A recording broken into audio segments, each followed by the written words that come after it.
The words hovered in the silence like a shadow between us. "We're moving in a different direction," EMTT from Human Resources said, his gaze fixed somewhere above my head. He cleared his throat. "The leadership team believes new perspectives will benefit the division." I stared at him. 18 years of devotion suddenly meant nothing. My voice stayed calm when I finally spoke. "And who exactly is taking over my position?" "Melody Jenkins. She joined us last month in market research." The floor seemed to tilt beneath me, the 20-something who's been here 4 weeks. 28, EMTT corrected, as if that made it better. "She has an impressive academic background and brings innovative ideas that align with our new strategic vision." I laughed, a sharp, bitter sound that made him flinch. Innovative ideas. "I built this division from the ground up. Our client retention rate is 98%.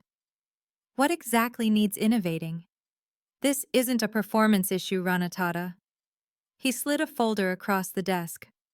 "We're transitioning you to senior advisor. You'll retain your benefits package. We value your institutional knowledge." Institutional knowledge. The words tasted like acid.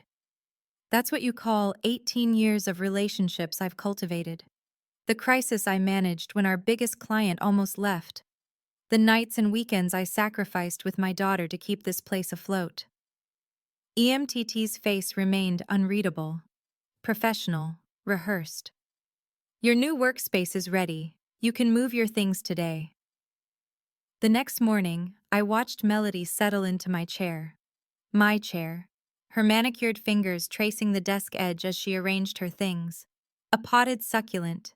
A framed certificate from her recent MBA. A motivational calendar. My new workspace sat in the corner, half the size of my old office, with a view of the building's ventilation system instead of the river.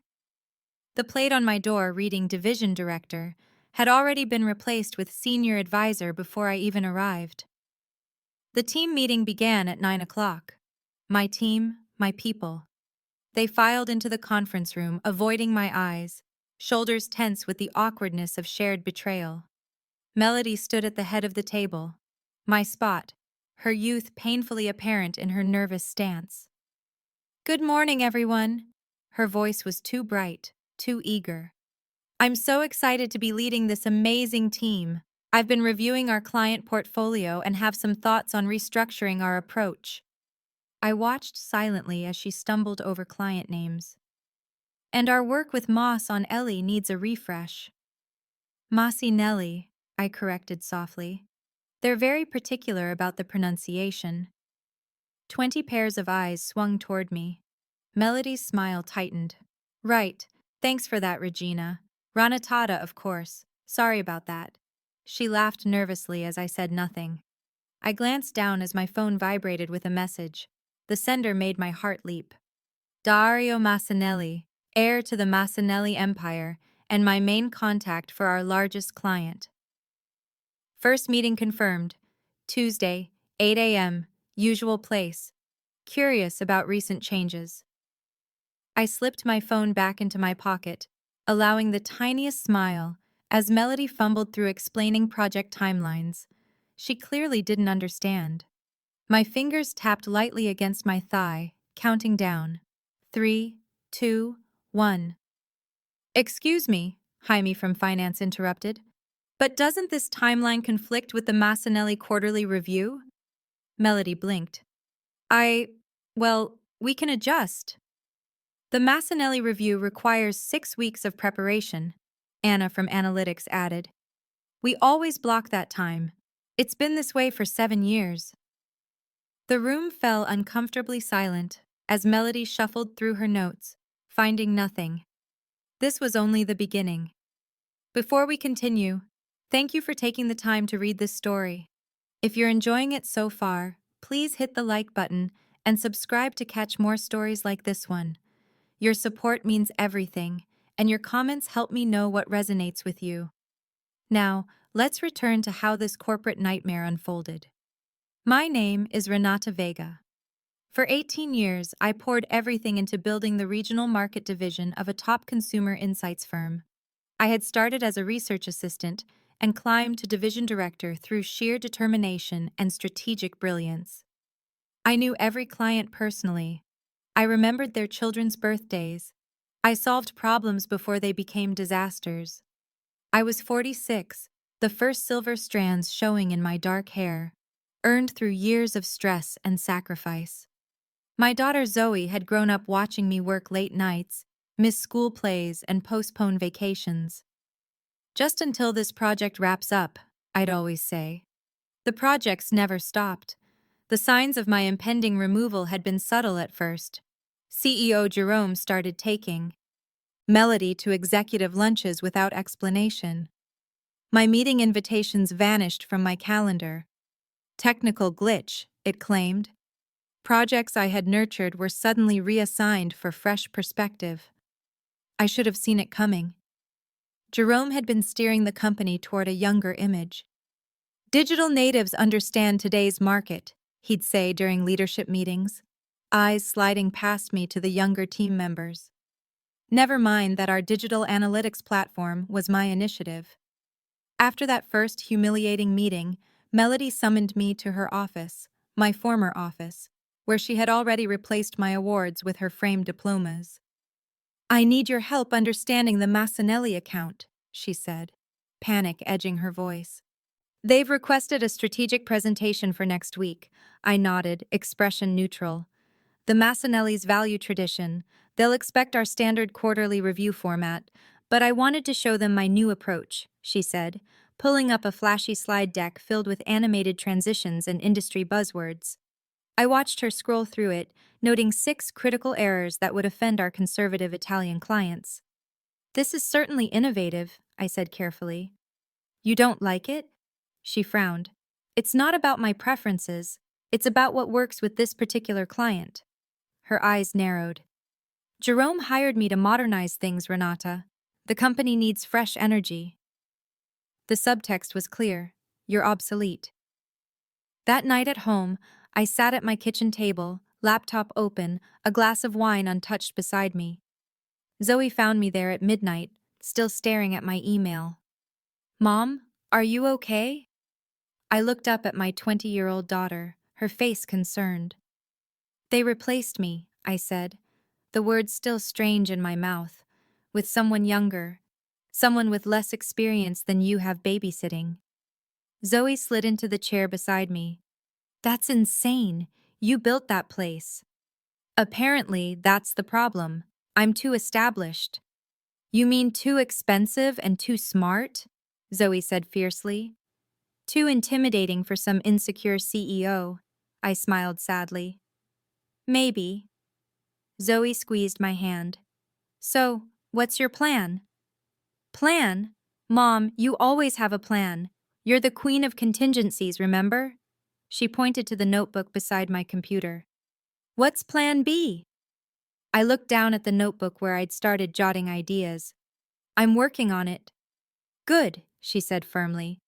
"Because you taught me never to let anyone take what's yours without a fight." The next morning, I went back to work early before most of the team arrived. I sat at my small corner desk, meticulously organizing files when Melody walked in, already looking stressed. "Morning," she said briskly, barely glancing my way. I watched her rush into her office, close the door, and make a frantic phone call. Through the glass, I could see her gesturing, her face tense. At precisely 8:15, my phone lit up with a message from Jamie in finance. Emergency meeting called. Massanelli threatening to pull account after receiving Melody's new proposal. I tucked my phone away and waited. 3 minutes later, Jerome himself appeared, walking briskly toward Melody's office.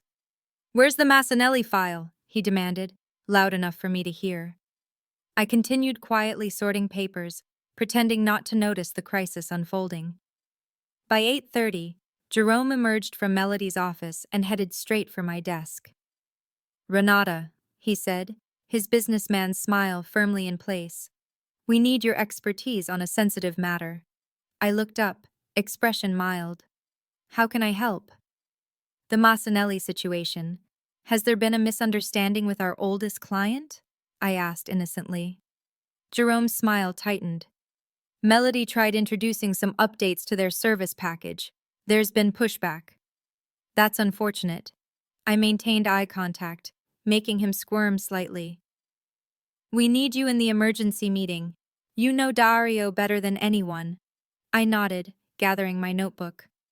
Of course, happy to help. The conference room was tense when I entered.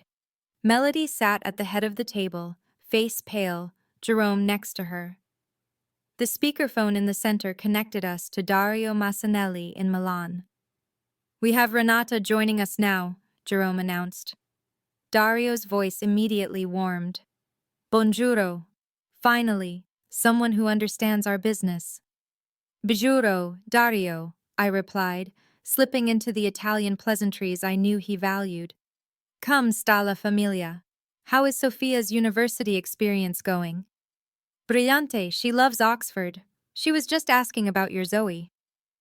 I could feel Melody staring at me as I navigated the conversation with ease, gently steering Dario back to his concerns, explaining the miscommunication about his account, and assuring him that his preferred approach would remain unchanged. By the call's end, Dario was laughing. This is why we trust you, Renata. You understand the value of relationships, of history. After we disconnected, Jerome cleared his throat. Excellent work, Renata. This is exactly why we value you as an advisor. I smiled pleasantly, happy to help. If there's nothing else, I should get back to my transitional duties. As I walked out, I felt Melody's eyes burning into my back. The first move in a long game had been made. What she didn't know, what none of them knew, was that I'd been planning for this possibility for years. Because in this industry, the biggest mistake anyone can make is believing job titles matter more than relationships. Over the next week, a pattern emerged Melody would announce sweeping changes to our processes. Clients would resist. I would be called in to advise. Client relationships would stabilize. Each time, I was careful to appear helpful but neutral, just doing my job. I would smile when Jerome thanked me for salvaging another situation. In reality, I was watching, learning, cataloging every misstep while keeping meticulous notes on all client interactions. The division ran on relationships I had nurtured for nearly 2 decades, connections that existed nowhere in the company's formal documentation because they lived in trust, shared experiences, and personal history. 2 weeks after my demotion, Melody called me into her office. She'd removed my awards shelf and replaced it with a meditation corner complete with a small fountain. The gentle burbling water couldn't mask her anxiety. I need the background on the Westerly account, she said without preamble. They're refusing to work with anyone but you. I nodded. Harper Westerly values consistency. Her company was our first major client. I know that, Melody snapped. I read the file. What I need is whatever you know that isn't in the file. I considered her for a moment. Harper's son has autism. She schedules all meetings around his therapy appointments on Tuesdays and Thursdays. She never takes calls between 2 and 4 p.m. She prefers data presented visually, needs time to process information before decisions, and values honesty above all else. Melody scribbled notes frantically. Why isn't any of this documented? It's personal information shared over 15 years of building trust. Not everything belongs in a database. Her eyes narrowed. You've been intentionally keeping information to yourself to make you indispensable. The accusation hung between us. I maintained eye contact, voice even. I've been building relationships the way this business requires. The information has always been available to anyone who asked. Well, I'm asking now, she said, sliding a legal pad across the desk. Write down everything about every client, everything you know that others don't. I took the pad, of course, happy to help with the transition. That evening, I called Harper Westerly from my personal phone. They've got that child running your division. Harper's incredulous voice filled my kitchen. Jerome has finally lost his mind. She's trying her best, I said diplomatically.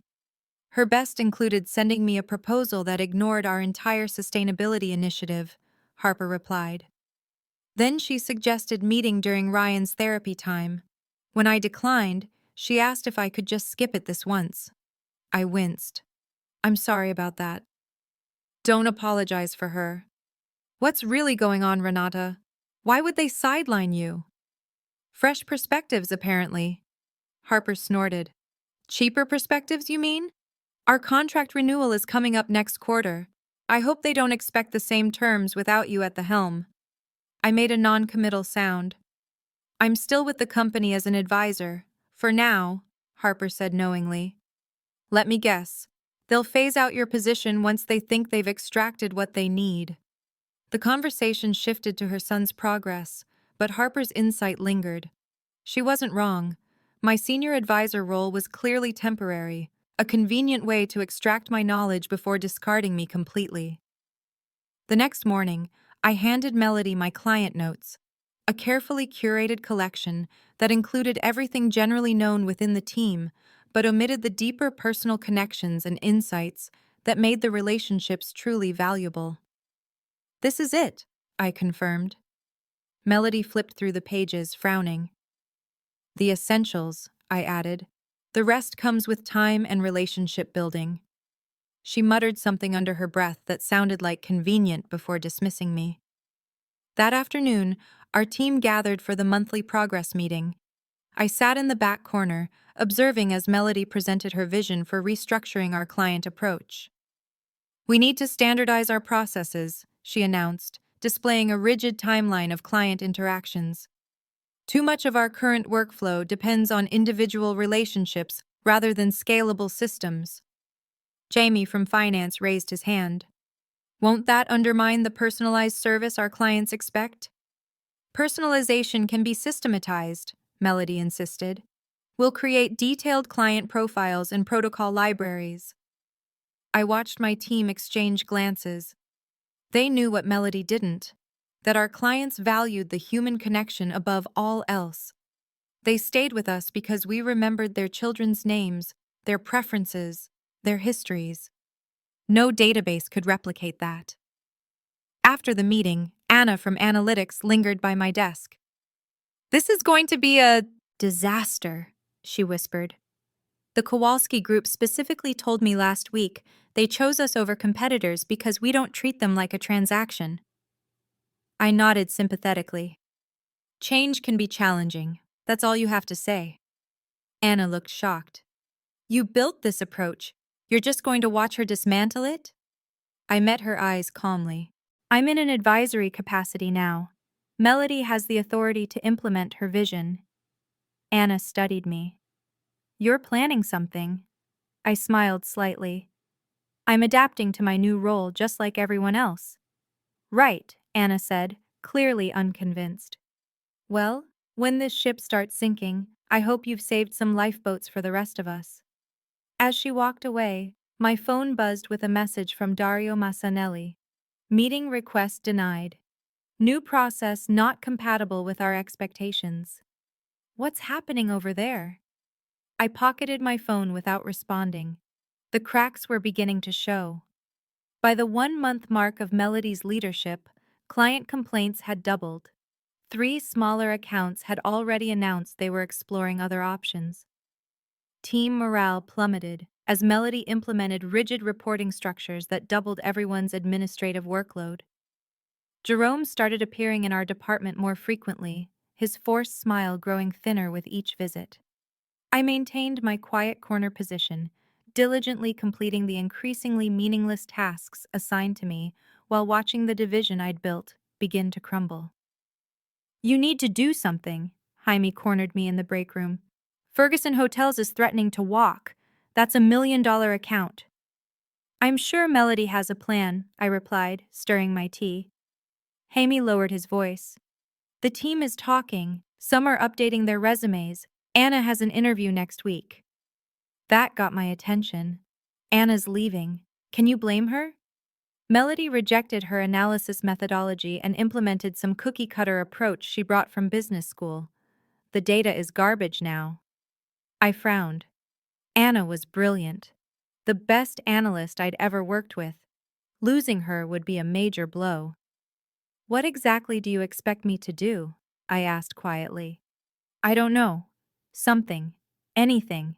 You always had a plan." I looked at him steadily. "Plans take time, Jaime. Sometimes you have to let things develop naturally." He shook his head in frustration. "While you're waiting for things to develop naturally, we're losing everything you built." As Jamie walked away, Melody appeared in the break room doorway. "I need you in my office," she said curtly. I followed her, noting the new tension in her shoulders, the slight dishevelment of her usually perfect appearance. The office, my former office, was strewn with papers and open folders. "The quarterly numbers are due tomorrow," she said without preamble. "I can't make sense of the reporting structure." "The structure you implemented 3 weeks ago?" I asked mildly. Her jaw tightened. "The structure that your team is clearly sabotaging. Nothing adds up. The client satisfaction metrics are plummeting, and the revenue projections are worse." I took the report she thrust at me, scanning it quickly. "These aren't signs of sabotage, Melody. They're accurate reflections of what's happening. 3 clients have already reduced their service packages. Ferguson Hotels has indicated they may not renew because your team has poisoned them against me." I kept my voice level. "The clients are responding to changes in our approach. The personal touch matters in this industry." The personal touch was holding us back. She slammed her hand on the desk. "We need scalable, repeatable processes that don't depend on individual relationships. Jerome agrees with me." "Then perhaps you should discuss the reporting structure with Jerome." Her eyes narrowed. "You're enjoying this, aren't you? Watching me struggle while you sit in your corner playing the wise martyr? The division failing proves you right." I set the reports down carefully. "I want the division to succeed. These are my people, my clients, but I'm not in a position to direct strategy anymore." "Then help me fix this," she demanded. I studied her for a moment. "What exactly are you asking? And take over the quarterly report. Make it make sense.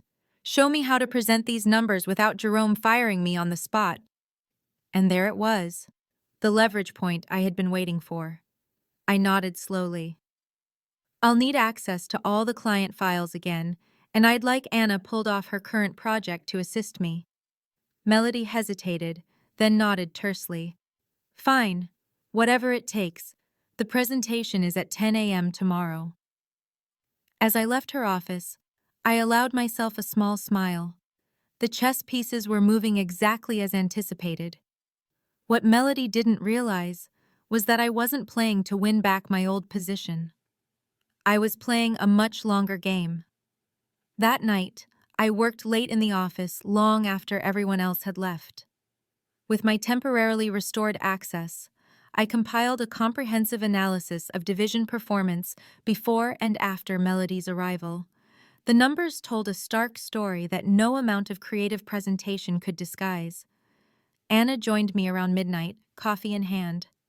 "So, we're saving her ass?" "We're doing our jobs," I replied, not looking up from my screen. "You know what?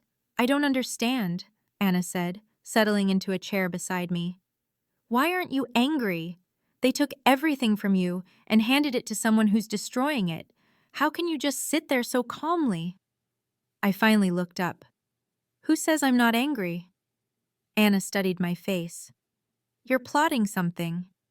"I'm responding strategically to changing circumstances." A slow smile spread across Anna's face. "The quarterly numbers are really bad, aren't they?" "They reflect reality," I said carefully, "and no amount of presentation magic can hide that." I nodded. "Exactly." Anna's eyes widened slightly. "You're letting her fail spectacularly in front of Jerome and the executive team." "I'm helping her present accurate information in a clear format." We worked through the night, creating a presentation that was meticulously accurate, beautifully designed, and absolutely devastating in its clarity. There would be no hiding from these numbers. As dawn broke, Anna looked over our finished work and whistled softly. "This is either going to get you your job back or get you fired completely." I saved the file and sent it to Melody, perhaps, but sometimes you have to be willing to risk everything to gain anything worthwhile. What I didn't tell Anna was that the presentation was just one small move in a much larger strategy, a strategy set in motion the very day Jerome had first brought Melody to an executive lunch 3 months earlier. The quarterly presentation unfolded exactly as I anticipated. Melody stood before the executive team, clicking through the meticulously crafted slides Anna and I had prepared. Each graph told the story of a division in rapid decline. Client satisfaction fallen by 37%. New business acquisition down 42%. Team productivity metrics showing alarming downward trends. As you can see, Melody said, her voice growing smaller with each slide, we're experiencing some transitional challenges. Jerome's face had transformed from mild concern to barely contained fury. Transitional challenges? This is a nosedive, Melody. What exactly is your plan to reverse it? She glanced desperately in my direction, where I sat quietly against the wall. I kept my expression neutral, offering neither rescue nor satisfaction. I've developed a new client engagement framework, she began, pulling up a slide I'd never seen before. By standardizing our approach across all accounts. Standardizing, Victoria from the executive board interrupted. Our competitive advantage has always been customization. Yes, but customization isn't scalable, Melody argued. Growth is irrelevant if we're losing existing accounts, Jerome cut in. Ferguson Hotels is worth $3 million annually. I received a call yesterday saying they're reviewing their options. The room fell silent. Melody's hands trembled slightly as she gripped the presentation remote. Perhaps Renata has some insights, Victoria suggested, turning toward me. Given my history with these accounts, all eyes shifted to my corner. I straightened slightly. The relationships with our key clients have been built over many years. They value consistency and personal connection. Rapid changes can be unsettling for them. That's putting it mildly, Jerome muttered. This is a disaster. Melody's face flushed. I was brought in to modernize the division. You said we needed fresh perspectives. Fresh perspectives? Yes. Complete dismantling? No. Jerome closed his laptop with a snap. We need immediate damage control. Renata, can the Ferguson account be salvaged? I paused, letting the question hang just long enough. Possibly. Damon Ferguson and I have a strong working relationship. I could reach out personally. Jerome nodded briskly. Do it today and review all at-risk accounts. He turned to Melody. We'll discuss your role after this crisis is contained. As the meeting dispersed, Melody cornered me in the hallway, her voice a harsh whisper. You set me up. That presentation was designed to make me look incompetent. I met her gaze calmly. The presentation showed accurate data, nothing more, nothing less. You're enjoying this, aren't you? Watching me fail so you can swoop in and save the day. I kept my voice low. I didn't create the situation, Melody. I'm simply responding to it. Her eyes narrowed. This isn't over. I watched her storm away, knowing she was right. This wasn't over, but not in the way she imagined. Back at my desk, I made the call to Damon Ferguson. His gruff voice answered on the second ring. Renata, about time. What the hell is happening over there? Growth pains, I replied smoothly. Nothing that can't be addressed. Your replacement suggested we eliminate the sustainability reporting that's central to our brand identity, he said, then pitched a standardized approach that completely ignored our unique market position. A misunderstanding. I'd like to meet to discuss your concerns personally, he grunted. My concerns are that the person who understood our business is sitting in a corner while some kid dismantles 18 years of partnership. Perhaps we could discuss this over lunch tomorrow. Fine, the usual place, noon. I hung up and found Jerome hovering nearby. Well? He asked anxiously. He's agreed to meet. I'll handle it. Relief washed over his face. Good. That's good. He hesitated. Listen, Renata, Perhaps we were hasty in restructuring your role. Once this situation stabilizes, we should discuss your position. I nodded noncommittally. Of course. For the next week, I moved methodically through our client list, meeting personally with each one, soothing concerns and rebuilding confidence. The team's mood lightened as accounts stabilized. Melody grew increasingly marginalized, relegated to administrative tasks, while I handled client relations. The power shift was subtle, but unmistakable. When I spoke in meetings, people listened. When Melody attempted to assert authority, sidelong glances came my way for confirmation. Exactly 17 days after the quarterly presentation, Jerome called me into his office. Melody sat stiffly in one chair. Victoria from the board occupied another. Renata, thank you for joining us, Jerome began, his business smile firmly in place. In light of recent events, we've been reevaluating our organizational structure. I settled into the remaining chair, expression neutral. The board feels we made an error in judgment. Victoria said directly, your leadership is clearly essential to the division's success. We'd like to reinstate you as division director. Jerome continued, Melody will transition to a supporting role, focusing on internal processes, reporting to you. I let the silence stretch uncomfortably before responding. That's a generous offer. However, I'm afraid I must decline. All three stared at me in shock. Decline? Jerome repeated. But your position, everything would return to how it was before. Not quite everything, I said calmly. My trust in this organization's leadership has been irreparably damaged. Victoria leaned forward. We understand your frustration. But this isn't about frustration, I interrupted. This is about recognizing my value. If that value is only acknowledged during crisis, then perhaps my talents would be better appreciated elsewhere. Jerome's expression darkened. You're threatening to leave now? Not threatening, informing. I pulled a folder from my bag and slid it across the desk. This is my formal resignation, effective immediately. This is ridiculous, Jerome sputtered. You can't just... I can, I said. And I have another announcement. As of yesterday, I've established my own consulting firm. Victoria had already seen my proposal. I turned to her. Isn't that right? Victoria had the good grace to look uncomfortable under Jerome's shocked stare. You approached our board member? Jerome asked incredulously. Actually, she admitted, I approached her with a very compelling business proposition. I'll be offering specialized consulting services focusing on relationship-based client management, I explained.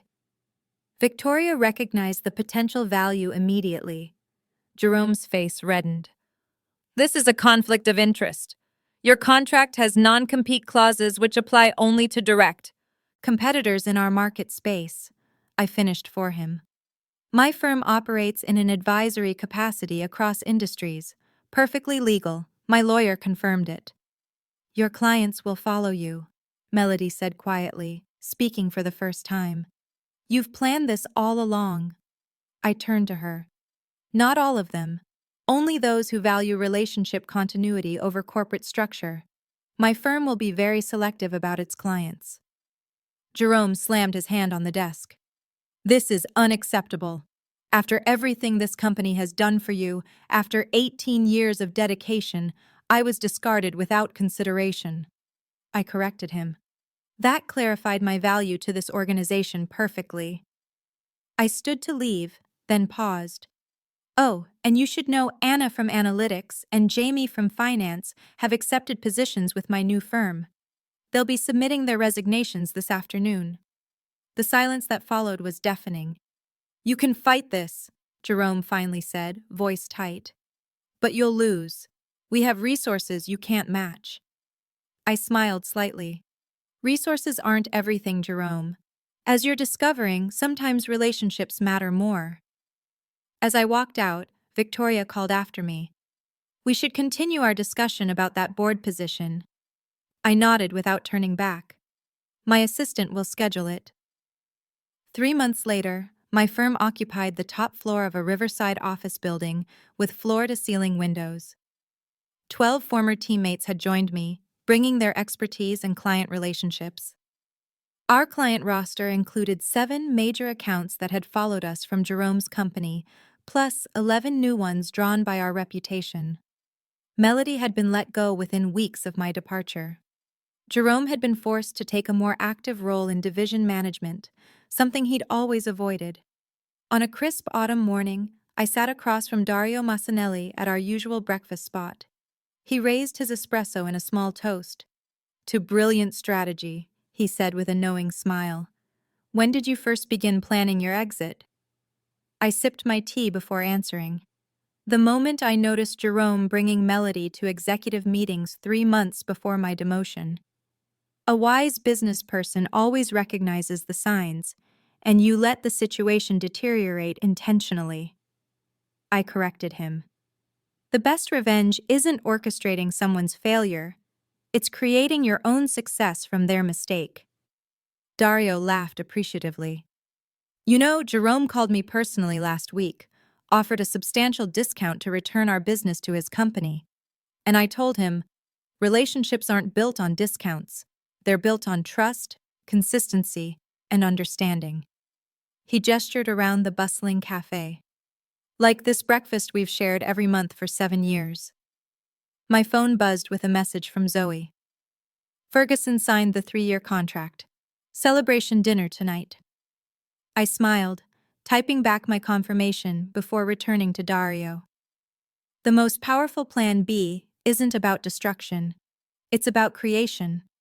Building something better from what others failed to value. A lesson Jerome learned too late. Dario observed, "Some lessons are expensive." I agreed. Outside the window, I could see my new offices reflecting the morning sun. Inside, my team, my people, were building something remarkable together. Something that valued relationships over rigid processes, experience over youthful innovation, and loyalty over short-term thinking. The view from this side of the river was far better than the one I'd had before. If you've stayed with me to the end of this story, thank you for listening. Sometimes the best revenge isn't what we initially imagine, not sabotage or public humiliation, but rather creating success on our own terms. If this resonated with you, please like and subscribe for more stories about resilience and strategic thinking in the face of workplace challenges. Share your thoughts in the comments. Have you ever had to activate a plan B when life took an unexpected turn? Your experiences matter, and I'd love to hear from you.